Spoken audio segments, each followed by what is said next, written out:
네, 이세라의 네일 아트 시작하겠습니다. 슈퍼트라이트님, 그냥 재난지원금을 줬으면 좋겠다라고도 하시고, 민하선님, 국내 수국 수매를 오히려 제대로 하는 게 낫겠다. 그런 방법도 있겠네요. 추국 수매를 거의 안 하지 않나요? 라는 의견도 있습니다. 자, 오늘은요, 이 얘기입니다. 이건희 컬렉션 얘기인데요.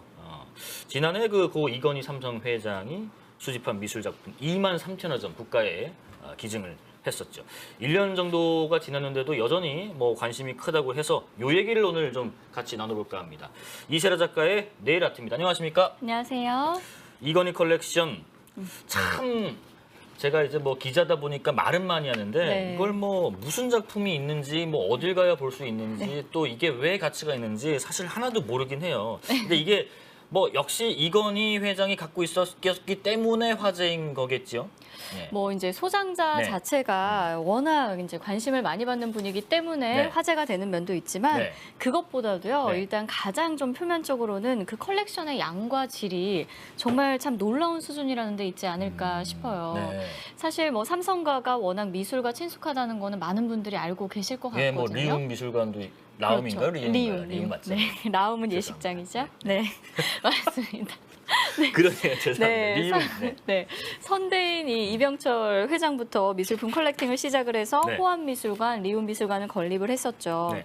근데 정확하게 이 삼성가가 혹은 이건희 회장이 어떤 작가의 어떤 작품을 가지고 있는지 네, 그럼 궁금합니다. 우리가 그 몇 면을 정확하게 파악하기는 좀 어려웠었는데 네. 이번 기증을 통해서 그거를 알게 된 측면이 있습니다. 예. 네. 이 미술품들 정확하게 어떤 것들이 있는지 제가 오늘은 그 얘기를 좀 해보려고 하는데요. 워낙 이 이건희 컬렉션은 그 국보나 보물이 포함된 문화재부터 근현대 서양미술, 한국미술 전방위로 아우르고 있기 때문에 요약하고 정리하는 것도 좀 쉽지가 않기는 해요. 네. 그래도 쉽게 일단- 해주셔야죠. 네, 맞습니다. 네. 첫 번째 작품은 네. 뭔가요? 일단 여러분들이 이름만 들으시면 좀 와. 알만한 피카소. 피카소 작품도 이건희 회장이 갖고 있었어요? 네, 와. 정말 없는 네. 작품이 없더라고요. 와. 저도 이 공개가 되고 나서 참 한 개인이 이거를 모을 수 있었다는 게 참 놀라웠는데 예. 도라마르의 초상이라는 오, 이 피카소의 처음 보네요. 작품이 있고 모네, 샤갈, 르누아르 너무나 오. 유명한 작가의 작품들이 다 포함이 되어 있고요. 예. 국내 근현대 작가들의 작품도 정말 많습니다. 이 근현대 작가들 중에서 가장 고가에 속한다라고 알려져 있는 이 김한기 작가, 이중섭 작가, 박수근 작가 모두 골고루 포함이 되어 있는데 네. 김한기 작가의 이 여인들과 항아리. 네, 지난번 이제 국현에서 이건희 특별전 컬렉션 특별전을 했을 때 이 네. 작품이 또 대표작으로 전시가 되기도 했었습니다. 국현이 어디죠? 국립현대미술관. 국립현대미술관에서 네. 걸렸었다고 합니다. 네, 줄임말을 쓰지 네, 않도록 네. 할게요. 예. 네, 그 외에도 이 박수근 작가. 이거는 많이 봤죠. 예전에 예. 교과서에서도 봤던 것 같고요. 네, 절구지라는 여인도 이제 국립현대미술관이 이번 기증을 통해서 또 소장을 하게 됐고. 이것도 이건희 컬렉션이었군요. 맞습니다. 와. 예. 국보도 여러 포함이 되어 있는데요. 국보요? 네. 어디 조선시대로 갑니까? 네, 겸재정선의 인왕 재색도, 이것도요? 김웅도의 네, 이야. 김웅도의 추성부도 네. 이런 것들도 빼놓을 수가 없습니다. 얘기해 주신 정선 작품은 이거는 우리 저 고등학교 근현대사 시간이나 네.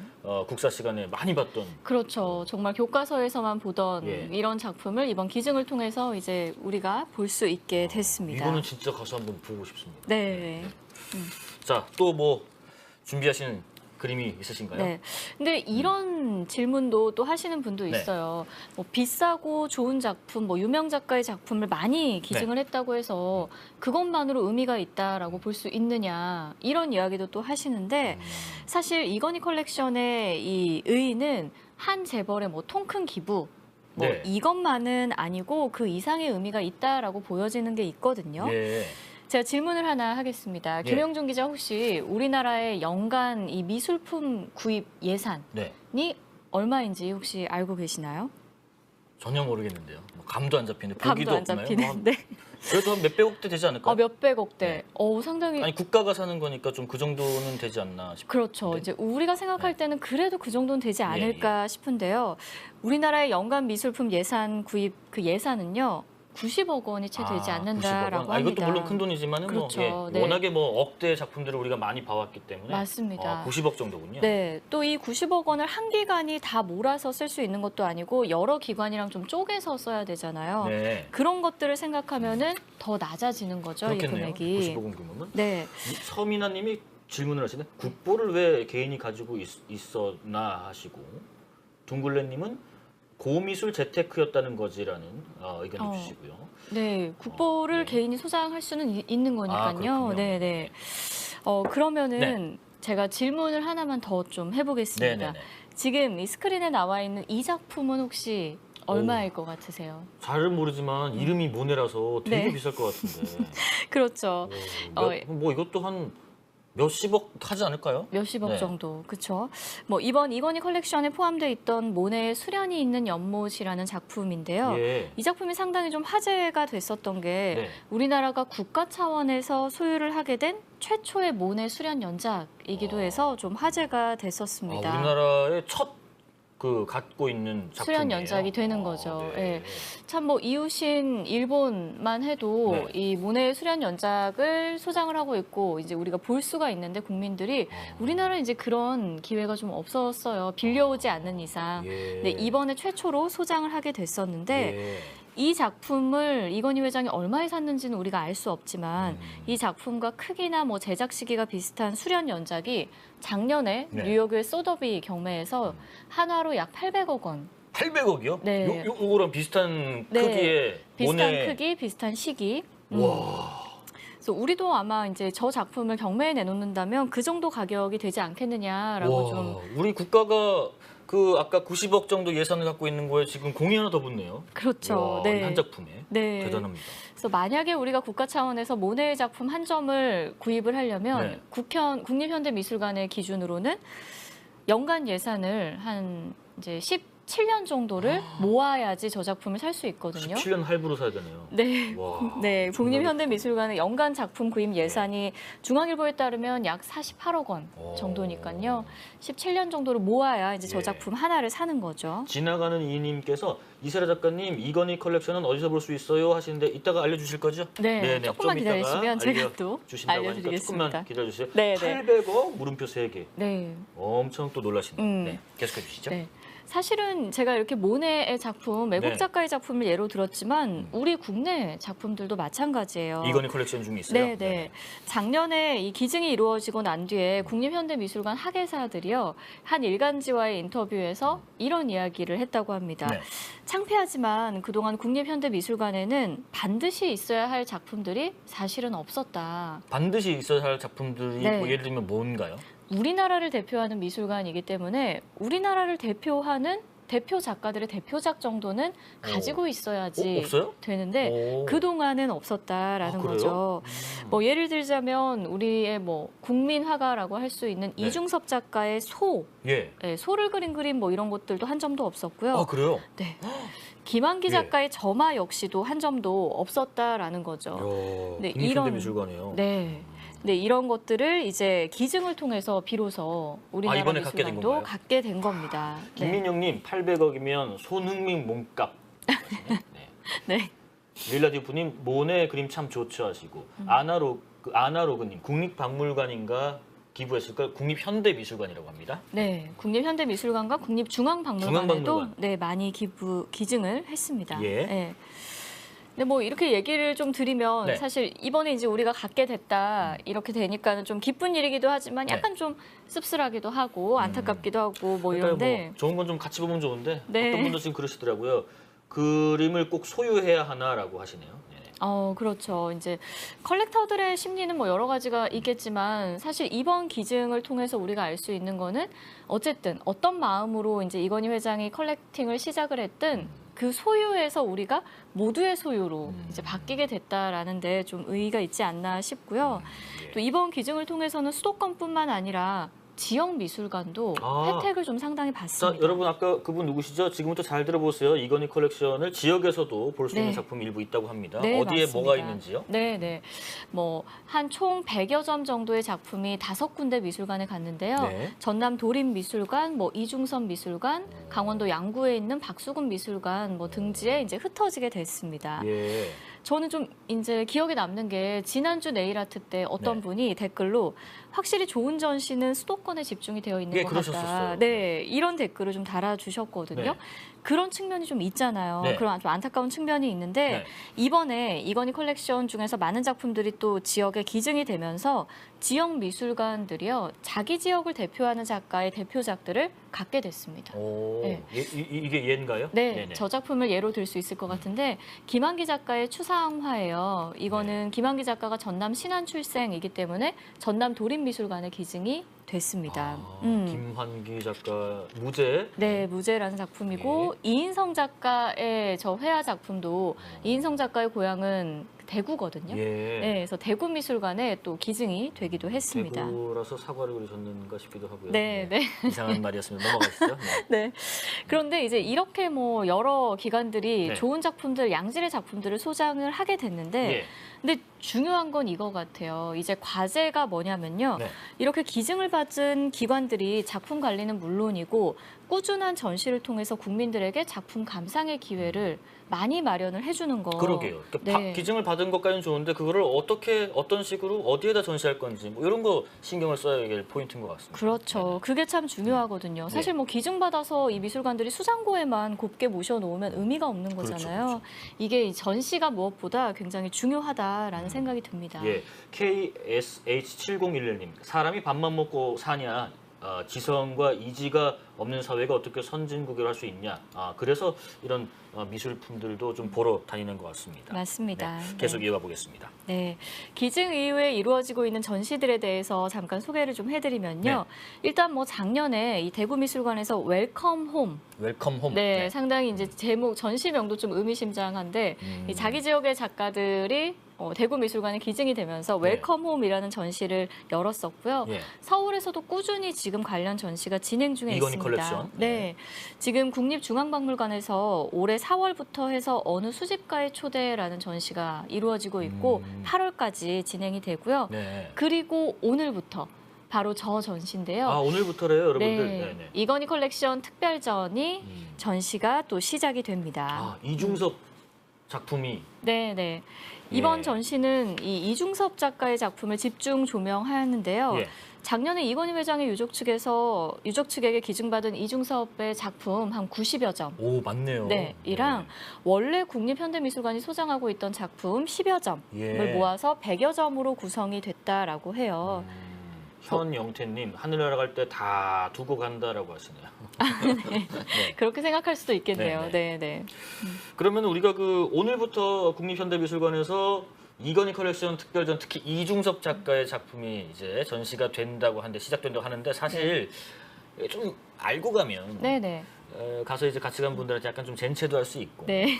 좀 이렇게 할 수 있는데 네. 뭐 일단은 이중섭 작가가 하면 저만 해도 뭐 소밖에 모르지 네. 뭐 이중섭 작가 개인에 대한 얘기 또 이중섭 작가의 작품이 왜 특징점이 있는지 이런 거는 사실 잘 몰라요. 그런 것도 좀 설명해 주실까요? 그렇죠. 네네. 이제 모두가 알고 있지만 또 모두가 모르고 있기도 한 네. 화가가 이중섭. 네, 네. 이중섭 화가인 것도 네. 같은데요. 이중섭 작가는 1916년도에 평안남도에서 태어났고요. 굉장히 부잣집에서 처음에는 그래요? 태어났어요. 지주의 아들로 태어났고 예. 일본에서 회화 유학을 하게 됩니다. 근데 말년이 좀 마음이 아파요. 나이 40에 요절을 한 좀 안타까운 화가인데 예, 예. 이중섭 작가의 작품을 이해하는 두 가지 키워드를 제가 좀 뽑아봤는데요. 첫 번째 키워드는 바로 김영준 기자가 얘기한 것처럼 소입니다. 소 역시 소군요. 이중섭 화가는 일본 유학 시절부터 황소 그림을 굉장히 즐겨 그렸거든요. 예. 일제강점기에 이 소가요. 우직하게 좀 현실을 감내해내는 우리 민족의 상징과도 같은 그런 도상이기도 했고 예. 이중섭 작가 개인적으로 이 소 그림은 자기의 자화상 것과도 같았습니다. 와우, 흰소 장엄하다라고 하시네요. 네, 이제 실제로 보면 더 이제 그런 측면이 있는데 저는 이 국립중앙박물관 전시에서 이 붉은 소를 처음 봤어요. 네. 근데 참 이 작품을 실제로 보면 정말 묘한 게요. 네. 가로가 한 36cm 정도에 불과한 굉장히 작은 작품인데도 어. 소의 눈매나 붓터치나 이런 것들이 거칠면서도 아주 생생한 정말 살아있는 마치 사람 같은 그런 에너지가 느껴지는 작품이었습니다. 가로가 30cm밖에 안 돼요? 36cm 오. 정도예요. 네, 굉장히 작아요. 작네요. 네, 이게 네. 크게 우리가 키우는 거지 네. 실제로는 좀 작군요. 하지만 맞습니다. 힘이 느껴진다. 작지만. 정말 힘이 아. 느껴지더라고요. 예. 꼭 한번 좀 보셨으면 예. 좋겠고 네. 다음 키워드로 좀 넘어가 볼게요. 네. 네, 다음 키워드는 바로 가족입니다. 가족이요. 가족. 소가 첫 번째고 가족이 두 번째. 네. 이중섭 화백의 아내는 일본인이었거든요. 아, 뭐 네. 유학 당시 만나셨나? 맞습니다. 네. 유학 시절에 만난 후배였는데 어. 야마모토 마사코라는 사람이었고 아, 한국 이분이. 이름은 남덕. 아. 네, 이었는데요. 네. 학교 후배로 만나서 이 둘의 러브 스토리는 정말 좀 유명해요. 네. 특히 이중섭 화가가 정말 이 아내에 대한 사랑과 애착이 엄청났던 것으로 알려져 있고요. 외쳐가셨군요. 네, 45년 전쟁이 한창일 때 마사코 여사가 홀로 대한해협을 건너서 이 원산에서 네. 국내에서 네. 저렇게 혼인식을 올린 걸로도 이걸로도 좀 유명한 일화가 있습니다. 네. 목숨을 걸고 결혼을 하러 온 거죠. 하여튼 두 분의 러브 스토리도 네. 그러니까 소가 첫 번째 키워드고 가족이 두 번째. 두 번째 키워드인데 이 둘은 이제 행복하게 좀 살았어요. 금술도 예, 좋았고 아들 둘을 낳고 살다가 네, 행복이 좀 오래 가지는 못했던 것 같습니다. 52년도에 이 마사코 여사가 아버지의 부음을 듣고 여러 가지를 좀 정리를 하러 일본으로 건너가게 되는데요.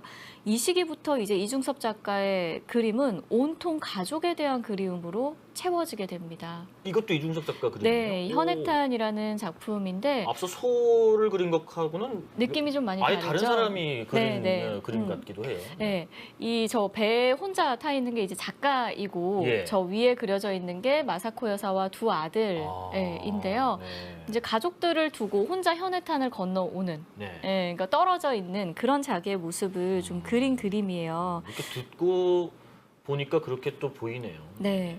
이중섭 작가는 이 시기부터 너무너무 이제 가족들을 막 그리워하기 시작했고 예. 전쟁이 끝나면 열심히 좀 그림을 그려서 판 돈으로 가족과 다시 함께 살 수 있을 거다 이런 희망을 가졌던 것 같아요. 네.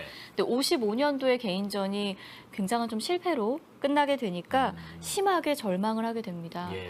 그러다가 결국 이듬해에는 적십자병원에서 무연고 환자로 아. 40살에 사망을 하게 되죠. 생을 그렇게 마감했군요. 네. 하여튼 이중섭 이건희 컬렉션에 이중섭 작가의 작품을 보러 가실 때 이런 부분들, 뭐 키워드 소, 또 이제 주요 작품들은 뭐고, 네. 가족 소재, 왜 가족이 소재인가, 또 아내와 가족들과 어떤 좀 아픔이 있었는가, 네. 또 생을 어떻게 마감했는가 네. 이런 거를 알고 가면은 또 그림이 또 달리 보이겠군요. 맞습니다. 저는 이 그림도 참 좋아하는데요. 네. 부부라는 작품입니다. 네네. 아내에 대한 그리움을 표현했다라고 알려져 있는데 입을 맞추고 있는 한 쌍의 닭을 그린 그림이에요. 이 작품 좀 어떠세요, 김 기자님? 닭을 그렸다고 하니까 닭 같긴 한데 네. 처음 보면 추상화 같아서 잘 모르겠습니다. 네, 저는. 그런 측면이 있죠. 네. 굉장히 좀 힘겹게 입을 네. 맞추고 있는 닭을 그리고 있고요. 아, 입을 맞추고 있는 거예요? 맞습니다. 아. 예, 또 다른 작품도 한번 예. 보죠. 또 다른 작품? 춤추는 춤추는 가족이에요. 가족. 네. 이 작품 죽기 1년 전에 그린 작품인데요. 네. 이중섭 작가가 춤추는 가족을 그러니까 둥글게 하고 있는 것 같은 그런 가족의 그림을 상당히 많이 남겼는데 네. 50년대 전반기에 남겼던 춤추는 가족과 이 그림, 네. 죽기 1년 전에 남긴 이 그림은 좀 달라요. 네. 이렇게 인물의 어떤 표정이나 이목구비가 좀 선명하지 않고요. 특히 맨 오른쪽에 있는 게 아내로 보이는데 이 아내는 이제 얼굴도 기억나지 않는다는 듯이 흐릿해서요. 아. 네, 유독 좀 그리움이나 절망이 더 느껴지는 그런 야, 작품이었습니다. 여러분들 제가 옆에서 자세히 보니까 실제로 그러네요. 다른 분들은 이목구비가 좀 그려져 있는 것 같은데 아내는 유독 그렇죠. 그런 게 있습니다. 네, 자, 지나가는 이 그리움이 느껴져야 하시고요. 동원강님 이중석 작품 꼭 보세요. 흰소, 황소 그림 작지만 실제로 보면 더 웅장합니다 하시고 네. SHF님 이중석 작가도 기러기였네 하십니다. 자, 그럼 마지막으로 네. 하여튼 이건희 컬렉션 오늘부터 시작되는 그 전시회가 있다 보니까 네네. 혹시 지금 늦었나? 이것도 뭐 표 예매를 미리 해야 되는 건가? 네. 아니면 그냥 가서 이제 현장 구매도 할 수 있나 궁금합니다. 네, 이 사전 예매랑 현장 예매를 다 받고 예. 있는데요. 아마 사전 예매는 마감이 되는 날이 상당히 많을 것 같고요. 시간대별로 나누어져 있으니까 네. 이 국립현대미술관 홈페이지나 어플을 좀 반드시 확인을 해주셔야겠습니다. 네, 가시기 전에 앱이나 홈페이지 또 확인하시고 가셔야 헛걸음 하시지 않을 것 같다고 합니다. 네. 자, 이세라의 네일아트 오늘은 이건희 컬렉션 얘기를 좀 해봤고요. 잠시 후에 바로 김민지 기자의 8분 음식 이어가겠습니다. 오늘 고생하셨습니다. 고맙습니다. 감사합니다.